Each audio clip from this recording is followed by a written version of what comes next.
two reasons. Because of a very extremely tragic incident that has occurred, but on the other side of the coin, a conclusion to that tragedy. As all of you are well aware, last Thursday, March 30th, we received a call near Forest Lakes Park, where our first victim, Layla Silvernail, was located suffering from a gunshot wound. She would later succumb to her injuries.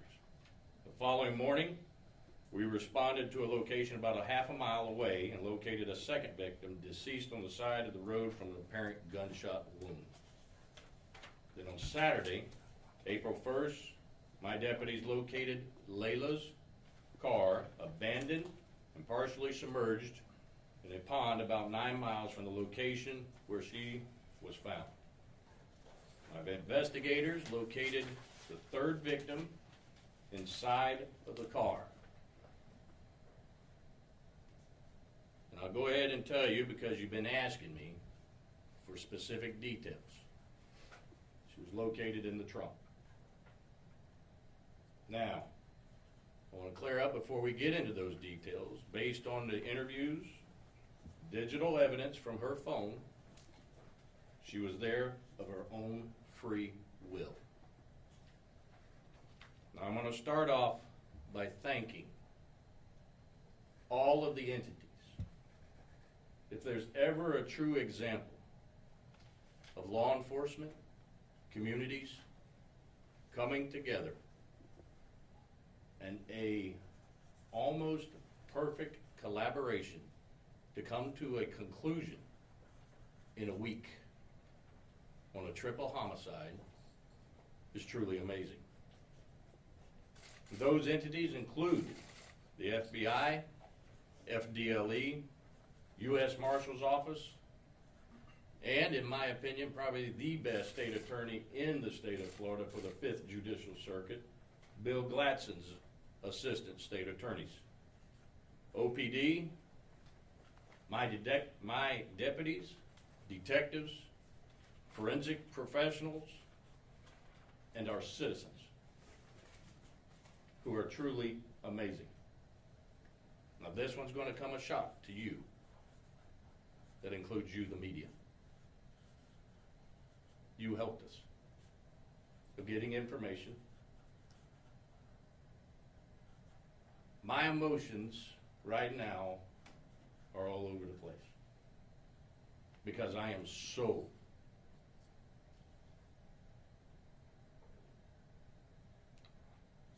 proud of my guys and girls.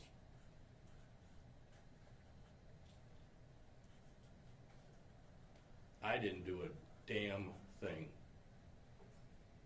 but they stepped up to the plate. And yes,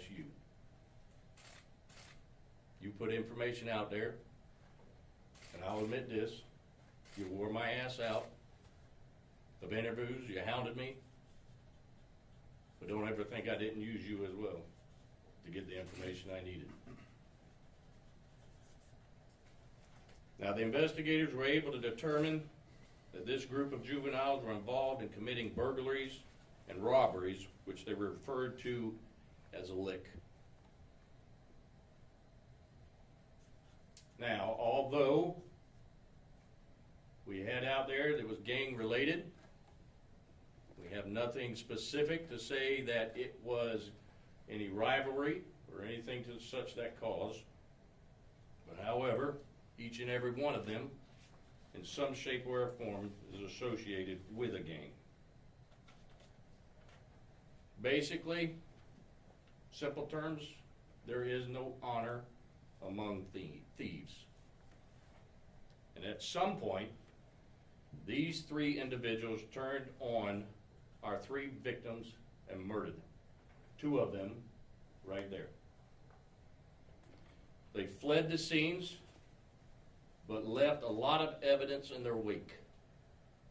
Through the cooperation of the agencies that I previously mentioned and my office, we were able to begin compiling all of the evidence and finding these killers.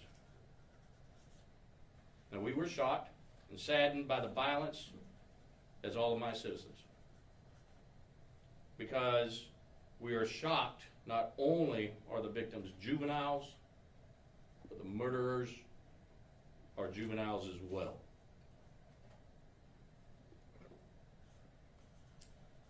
I know each of you in the media here and viewers out there probably heard us in law enforcement or even in community events talk about what is the problem.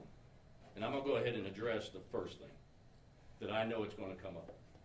Because there are individuals out there viewing, and to include some of you media, that want to blame the one thing that has no ability or the capacity to commit the crime itself. And that's the gun. These individuals committed the crime. Now, what's the solution? I wish I could give you that answer, because this world would be a whole lot better. But the fact is, society fails it. We do not hold our juveniles accountable. We minimize their actions. And let me tell you why I say this. Last night, I had to stare into the eyes of two mothers. It's not their fault. Because what I saw last night was two mothers who are willing to give their sons everything, do everything for them, and give them their own lives.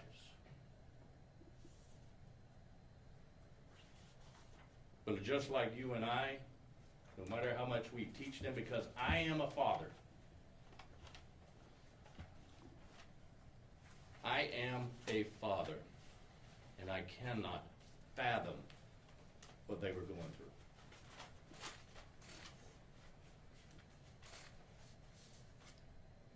These mothers and mothers across this nation need all of your help. Because here's what infuriates me. I've got a particular media who has a problem with putting photos of juveniles out. Now, we do it what the law says we can do. Put these photos out. I put myself in the shoes of those mothers because I heard one of them say it. I wish I would have known what this one was doing and who they were, because my kid never would have hung out with them.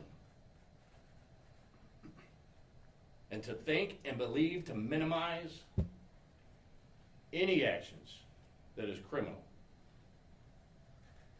of a juvenile is a disservice, and frankly, stupid to think. We need to hold them accountable. And then hope that we can change it.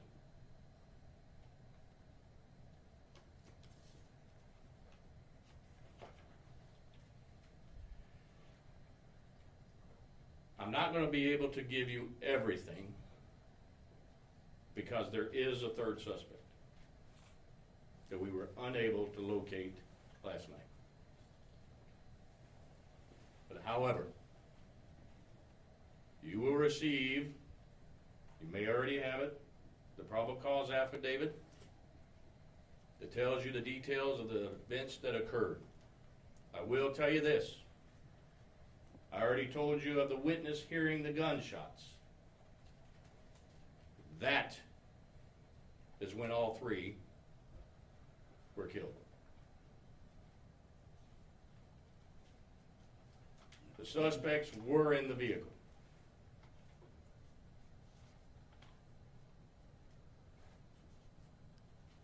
This individual, who is a juvenile also, is who we're looking for. Now, I'm talking to the viewers. Some of you know him, you know where he is, and you need to turn him in. Now, I will get him. I will find him, and justice will be completed.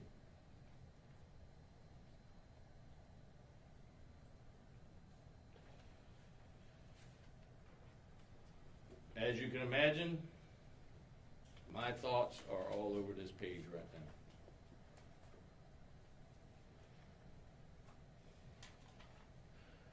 Fighting these type of crimes requires all of us to come together as a community. And Marion County stepped up to the plate. And we've been successful. Now, I know I've forgotten something, and I'm missing something, so I'm going to open up the floor to questions. Any type of motive given? Mentioned it, robbery. Sheriff Woods, Go to her first. I want to clarify, I know you said the suspects were in the vehicle, so are you saying all 6 were in there at one time? Yes, ma'am.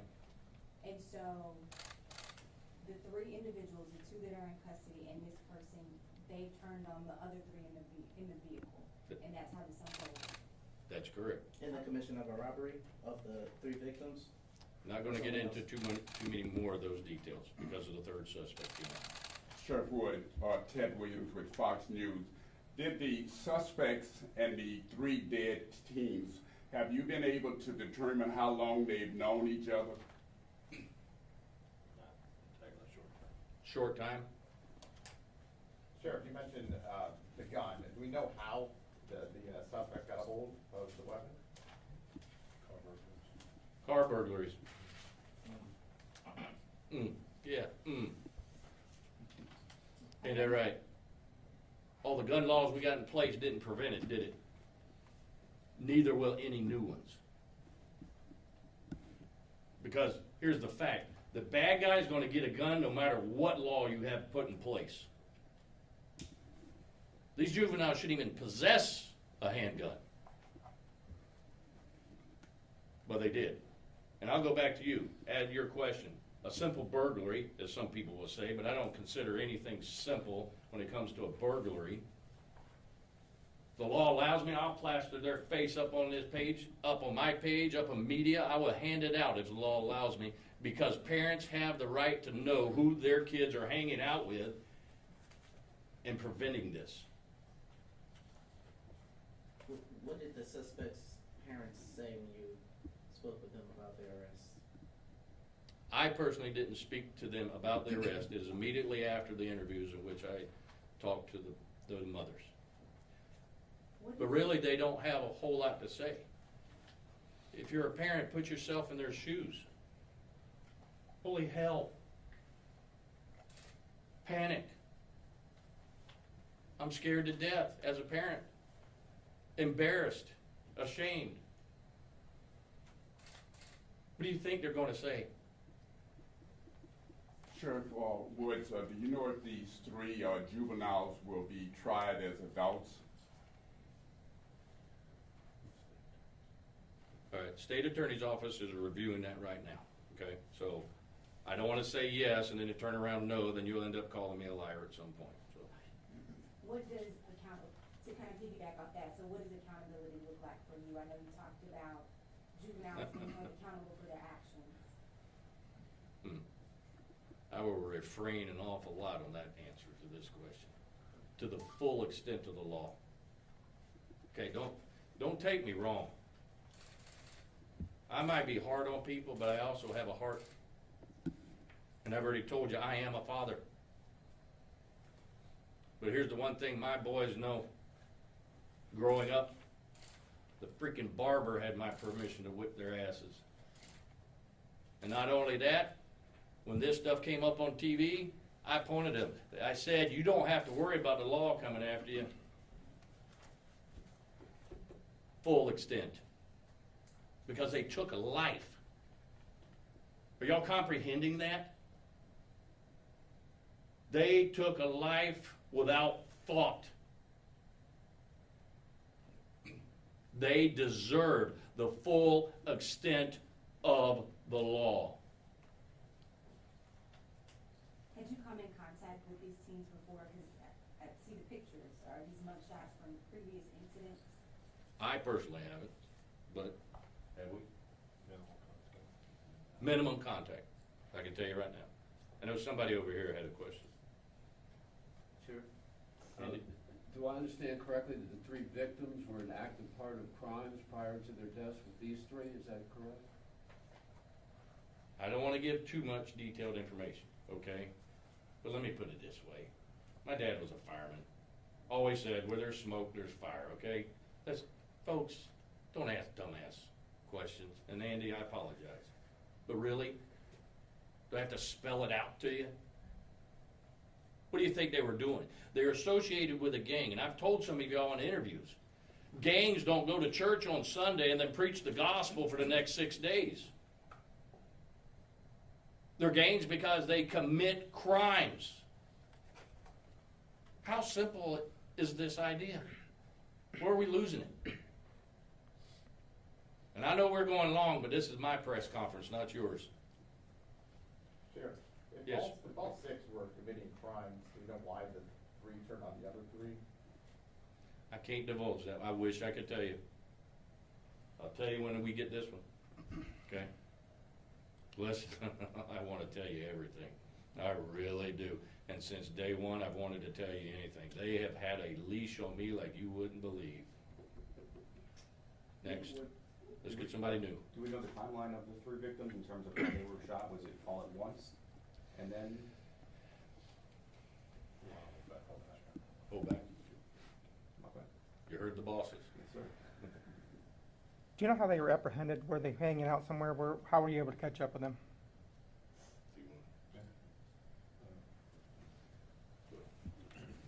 The one subject on the previous photo, Rob Robinson, was in custody already at the juvenile detention facility. And the Christopher Atkins, the 12-year-old, we've located him at his house yesterday after serving a search warrant. So they weren't on the run or anything. Were they even surprised to even see you show up? Yes, they were very surprised we showed up. Are you able to make any statements as to what they said? I'll leave that to the sheriff. No, you'll get that eventually. We told you he was in DJJ. He was arrested by OPD the next morning after the murder. What were the charges on that? And an affray at the school. Oh, that's what I call a light bulb coming on right there. Remember I just talked about minimizing and holding students accountable? Our school districts, not just here, I'm not going to point out just mine, school districts across this state and across this nation need to quit minimizing the actions of their students. Hold them accountable. That's where the failure is. Do we know where the last suspect was seen?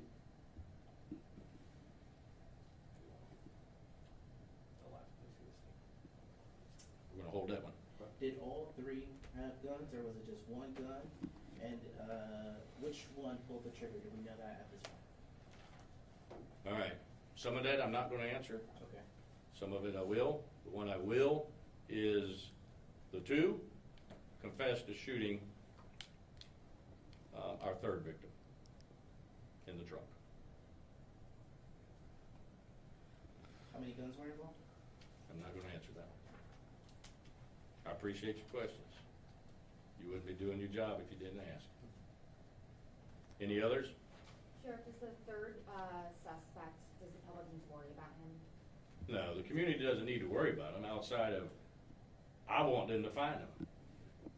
That's what they need to worry about, is locating it for me.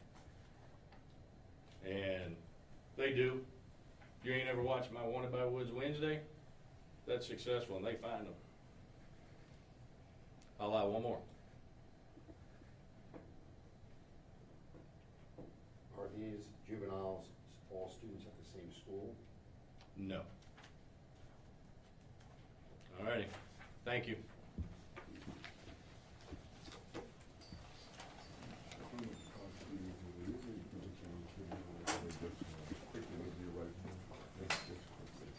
We'll be sending out probable cause affidavits to the media and also very, very basic press release to you so you have some more details in writing. Do you have these photos as well? Right over here, Sheriff. Yes, we will have these photos available to you. We'll send those out.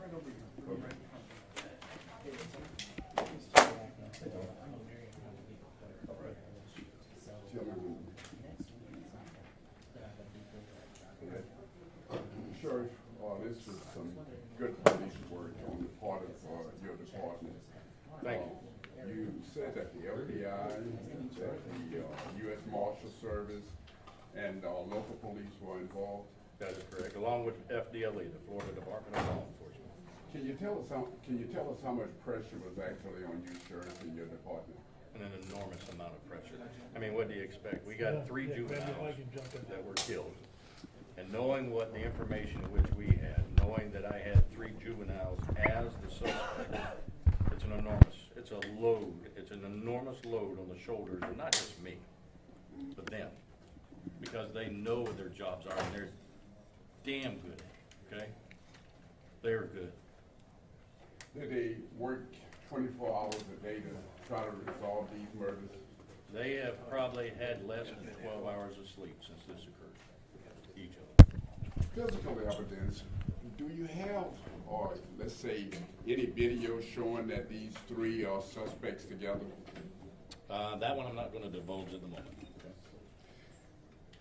What would you say to parents out there? I heard you sure speak about guns and that guns are really not the problem, that it's the individual. What would you say to parents out here in America when it pertains to their juveniles? You know, like I told you in the press conference here, these 2 parents were exceptional, and it broke my heart to be before them. But the majority of the time when we're dealing with juveniles, parents are, well, they're not being parents. They want to be best friends. Don't be a best friend. Be a parent. You're not doing any good to your kid. Listen, go search their room. You know, I will say this, the mothers were shocked that their kids even had a weapon. You know, obviously we can't be everywhere with our kids. I wish I could. I wish I could be with them every day, protect them, keep them from harm, keep the evil out, but don't short it. Well, you have 3 suspects. How early on in the investigation would you say that you were on to these 3 suspects? Probably within 24 hours, we had enough information to lead us in that direction. When you say enough information, from what you told us earlier, Chief Sheriff Woods, is that the public assisted you tremendously. Can you kind of tell us more about that? I can elaborate a little, because obviously a lot of tips are anonymous, and they don't want to give up information, but when they make phone calls, they tell us, and we have, all law enforcement has our individuals that call us to give us info, to help us out in cases, okay? And that's what happened. And the community stepped up, even the small ones, you know, saying that I saw the car here, and I mentioned this on other interviews. Those were invaluable to the success of this case. Now, you said that there was physical evidence. Was there physical evidence left at all 3 crime scenes? Because we know that Layla was shot on Thursday, and then we know that they found the body of a teenage boy on Friday, and then Saturday they found another body of the teenage girl in the car that Layla had been driving. Was there physical evidence at the scene? Yes, there's physical evidence all over. I already mentioned that we have an abundance of physical evidence. And let me clarify, because I don't want your viewers to misunderstand what's being said. Although the bodies were found in 3 different locations, does not mean they were murdered at each of those locations. Because the evidence, and I already told you in the press conference, our first caller heard the gunshots. That is when the murders occurred, right then and there. There's no other reports, there's no other tips that there's any other gunshots during this process. The fact is this is where the bodies were dumped. So, if I'm clear on this, where Layla was found by the dumpster, do you believe that the shootings took place there and that the shooters left in Layla's car and Layla's car eventually wound up in that creek? I'm gonna retain some of that. I'm not gonna answer it, again, because we got a third suspect. There's information that we have, we know, and then we know that this suspect is going to know. And I apologize because you had made that long and I forgot the last half of that question at the pond. But I'd rather not answer all of it right now, okay? Well, Chief, I think that the nation owes you a debt, and your men and women a debt of gratitude of bringing what you have now as suspects to justice. Is there anything else that you would like to tell us? That's a difficult question. Thank you. Thank you to everybody, and that includes you. You know, sure, Woods, we can tell this is very, very emotional for you, and you can tell that it's very personal. Can you tell us why?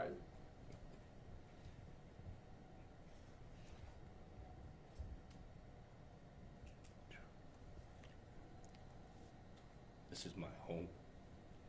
And these are kids. It's a father who, what father out here wouldn't bother you? You know, my life, my 33 years is dedicated to protecting people. My life has been dedicated to finding justice for people. Sometimes we can get there, sometimes we can't. And when people look to you, it breaks your heart sometimes. It's probably the best way I can tell you. Finally, I'd like to ask you, initially, the community believed maybe that there was a serial murder out there. And you immediately came forward and said, no, I don't believe it's a serial killer that's out there. At the time that you made those statements saying that you didn't believe it was a serial killer, had you already had information that led you away from the belief that a serial killer was involved? Yes, I knew. All of us in law enforcement. You know, there are times that we don't know. I'm not going to tell you it's every incident, but there's times where we have zero information because we've had cases where nobody comes forward and talks to us. And all we have is what's laying in front of us, and even that evidence doesn't point us in a direction. But I had the information. When I told you it is not a serial killer, at that moment I knew without a shadow of a doubt it was not a serial killer. Chief, once again, I just want to thank you for this interview and for all that you and your department have done. Thank you. I appreciate it. Sheriff, can I add, just one quick question. I know you interviewed a number of persons of interest. How many? Were these suspects any of those persons of interest that you questioned? Well, all of them were our persons of interest, these three, okay? And to answer your question, I don't know. Okay. That's a little Yes. deeper than what I know. Sure. Okay. Quick question, just to clarify, I know we went over, they were all six in the car. Pretty much they shot them and just dropped them off at these different locations, the victims? That is correct. Okay, just wanted to clarify that. Sheriff, did your investigations into this reveal any gang activity out there? Do you feel there's more gang activity out there? We all have gang activity. It's always going on in the room. And if any CEO, any chief, sheriff denies it, they're foolish, to be frank with you. And to the level and to the scale of what a gang is. You know, a little while ago, and I wasn't going to say anything, and I'm not going to say the media outlet's name. You know, when you get experts on camera, their ignorance, they think they're experts, they know everything. And one of you had an expert. And when I watched that, it infuriated me. Because when they're talking, they have no clue of what we have. What I call a gang, hybrid gang, wannabe gang, neighborhood gang, they may call it something else. You call it a pond, I call it a lake. It's still a body of water. What freaking difference does it make what it's called? Now, thankfully, the ignorance of that expert on one of you helped me. You wanna know how? Oh, The little shiny object. 10, 15, yeah. While eyes were diverted in a particular direction, Hold on, I'm gonna give you my. suspects thinks we don't know anything when we know a whole lot. So thank you, one, for the ignorance of that expert and their stupidity. Because one thing you won't ever see me do when I'm done, ain't none of y'all hiring me. I ain't giving my opinion for anything after this, except I'm gonna enjoy life. I'm gonna set them up, okay, fine. Quick question, you mentioned holding juveniles accountable when you get in community schools. How else can you hold these juveniles accountable? We all can.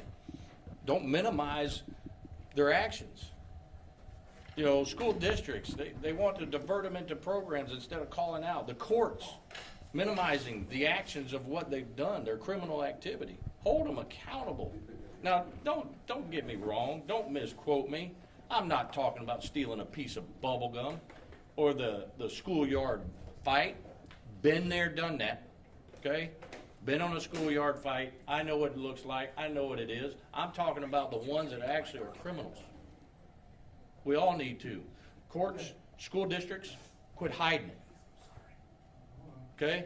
Quit hiding the sin. That's what you're doing. And it's the old theory, they're juveniles. You and I were young. We teach these juveniles of what to be, what to think, what to do. We condition them.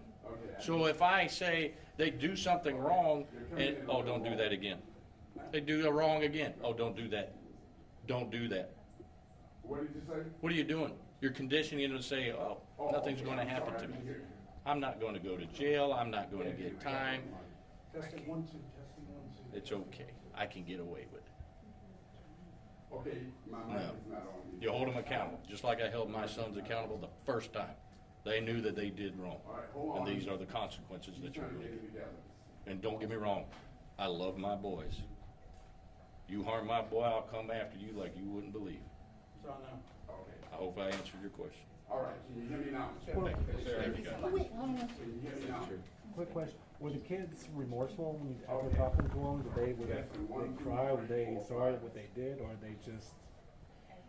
My detectives ain't here, so I'm gonna take a leap of faith here. Yeah, they cried. They're juveniles. I'm sorry, I couldn't hear I you. would've, yeah. The 12-year-old? That's better. But the mamas did too. The mamas. Best way to describe it, they didn't know what to think. I know it was shame. Shame. Because their boys committed a murder. But yeah, And all the teens are from Marion Got County, it. including the Very suspects. well. that is correct. Do they have siblings too, or no, or? I'm not gonna divulge that. Okay. Thank you, guys. Thank you.